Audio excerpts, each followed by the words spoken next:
2018లో Dubai opportunity వచ్చిందని చెప్పాను కదా, అది రావడానికి 2 ఫెయిల్యూర్స్ లైక్ సపోర్ట్ చేసినాయి. 2 ఫెయిల్యూర్స్ అనలేము, 2 beautiful life lessons I learned. అవేంటో ఈ వీడియోలో చెప్తాను. 2017లో like I started to upgrade my skills అని చెప్పాను కదా. సైమల్టేనియస్గా నేను ఇంటర్వ్యూస్ ఇవ్వడం కూడా స్టార్ట్ చేసినాను.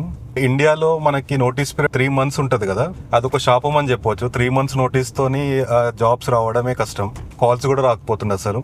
ఏం చేసినానంటే లైక్ ఆల్రెడీ నోటీస్లో ఉన్నాను, ready to join with in 45 days or 30 days అని చెప్పి కాల్స్ తీసుకోవడం స్టార్ట్ చేసినాను.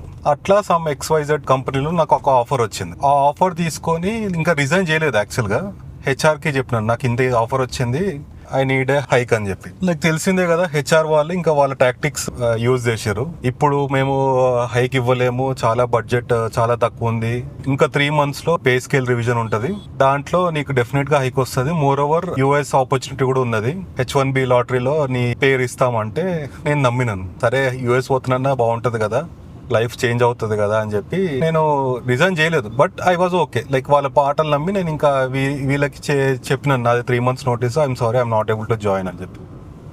వీళ్ళు హైక్ ఇస్తలేరు. అక్కడ యుఎస్ లాటరీలో అయితే వేసిరోలే తెలియదు, బట్ నా డాక్యుమెంట్స్ అని తీసుకున్నారు, ప్రాసెస్ అయితే చేసిర్రు, కాకపోతే పిక్ అవ్వాలి అని చెప్పారు. ఈ లోపు ఏమైందంటే మా క్లయింట్ ఎవరైతే ఉంటారో వాళ్ళు బిగ్ డేటాకి మూవ్ అయ్యారు అనమాట. న్యూ టూల్ యూజ్ చేసుకొని మమ్మల్ని కూడా నేర్చుకొని డేటా అంతా మైగ్రేట్ చేయమన్నారు. హెచ్ఆర్తో మాటలు అవుతున్నాయి, హైక్ చేయమని. లోన్స్తోని శాలరీ సరిపోకుండా కష్టాలు అయితే కామన్ అయితేనే ఉన్నాయి, రొటీన్ వర్క్. దీంతో పాటు న్యూ టూల్ కూడా నేర్చుకుంటున్నాం అనమాట అందరం. సో ఇట్లా నాది ఒక 6 months to 9 months ఏమో లైక్ గడిచిందనమాట. ఆ టైంలో ఇంకా నాతోని అయితలేదు, ఇంకా నాతోని ఎంత చేసినా కానీ సపోర్ట్ రావట్లేదు అనమాట.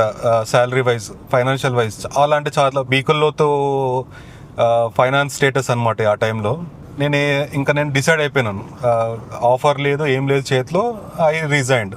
నేను చెప్పినాను లైక్ నాతో కాదు, ఇంకా ఇస్తే హైక్ చేయండి లేదా ఐ విల్ గో అవుట్ అని చెప్పినాను. 3 months నోటీస్లో 2 months తర్వాత సమ్ అమౌంట్ ఏదో చెప్పి, అది చాలా తక్కువనే అప్పుడు కూడా, 50,000 ఏమో పెంచండి అని చెప్పినాను. వాళ్ళు 50,000 లేదు పెంచాము అంటే, లేదు నేను కూడా ఉండను, నేను అనుకున్న అమౌంటే ఇస్తేనే నేను ఉంటాను అని అన్నాను. ఆ టైంలో నాకు చాలా అంటే చాలా లోన్స్ ఉన్నాయి. ఆ గట్స్ ఎట్లా వచ్చినా నాకు తెలియదు. వితౌట్ శాలరీ రిజైన్ చేయడం, ఆ 50,000 పెంచమని అడగడం, వాళ్ళు చేయకపోవడం, everything happen for a reason అనిపించింది. ఇంకా 1-2 weeks ఉంది అనగా నాకు దుబాయ్ నుంచి కాల్ వచ్చింది. అంటే అప్పటి వరకు దుబాయ్ నెంబర్ అని కూడా తెలియదు, టు బి ఫ్రాంక్. ఒక unknown call from out side India call వచ్చింది. ఇట్లా మాకు రిక్వైర్మెంట్ ఉంది, ఇమీడియట్ జాయినింగ్. అండ్ ఏదైతే మేము న్యూ టూల్ పైన వర్క్ చేస్తున్నాం కదా, దానిపైన రిక్వైర్మెంట్ వచ్చింది. ఐ వాజ్ లైక్ ఓకే, ఏదో ఇట్లా నార్మల్గా కాల్స్ వస్తాయి కదా ఇట్లా మోసం చేసేటోళ్ళు, అట్లాంటి కాల్ అనుకున్నాను. తర్వాత ఇంటర్వ్యూ అయింది, వాళ్ళు ఓకే అనుకున్నారు, ఆఫర్ రిలీజ్ చేశారు. అప్పుడు నమ్మినాను నేను, okay this is genuine call అని.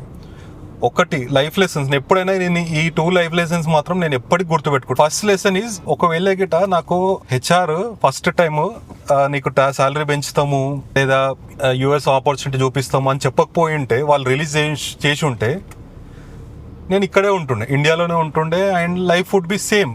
అంటే ఎట్లుంటుండో మనం ఏం గెస్ చేయలేం కానీ, బట్ స్టిల్ ఇండియన్ శాలరీతోని అవే కష్టాలు, అవే లోన్స్ మెల్లమెల్లి తీర్చుకుంటూ అదే ఉంటుండే. ఎంత చెడు అయినా సరే డెఫినెట్లీ అది మన మంచికి. సో వాడు ఒకరికి రీటైన్ చేసుకోకుండా అప్పుడే రిలీజ్ చేసి ఉంటే న్యూ టూల్ అనేది నేర్చుకోకపోతుండే. న్యూ టూల్ నేర్చుకున్నా కాబట్టి నాకు ఆన్ సైట్లో ఆపర్చునిటీ వచ్చింది. సెకండ్ లెసన్ ఏంటి అంటే, సెకండ్ టైం నేను రిజైన్ చేసినాను కదా, ఆ టైంలో వాళ్ళు ఇచ్చిన ఆఫర్కి నేను ఎంతో కొంత వస్తుంది కదా, కొంచెం పెరిగింది కదా అని చెప్పి యాక్సెప్ట్ చేసుకొని లైక్ అడ్జస్ట్ అయి ఉంటే లైఫ్ కూడా అడ్జస్ట్మెంట్లోనే ఉంటుండే.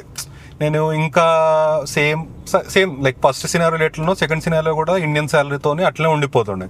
Don't give chance to others to value you. HR like మేము ఇంతే ఇవ్వగలం, వాళ్ళు డైరెక్ట్ అన్నారనమాట, మేము ఇంతే ఉంది బడ్జెట్, కంపెనీ బడ్జెట్ ఇంతే ఉంది, మేము ఇక్కడనే ఇంతే ఇస్తాం అది అంటుంటారు. దట్ ఇండైరెక్ట్లీ వాళ్ళు ఏమంటున్నారు అంటే, నీ వాల్యూ ఇంతే, నీకు ఇంతకంటే ఎక్కువ ఇవ్వలేము అన్నట్టు అనమాట. So these are the 2 lessons. మీకు ఈ స్టోరీ విన్నాక ఏమనిపించిందో కమెంట్లో చెప్పండి. అండ్ ఇన్ కేస్ మీకు కూడా ఇలాంటి స్టోరీస్ ఉంటే డోంట్ లూజ్ హోప్, డెఫినెట్గా బ్రేక్ అనేది అందరికీ వస్తుంది. Thanks a lot for your support. Next వీడియోలో లోన్స్ ఎట్లా క్లియర్ చేసినాను ఏంటి అనేది డీటెయిల్గా చెప్తాను.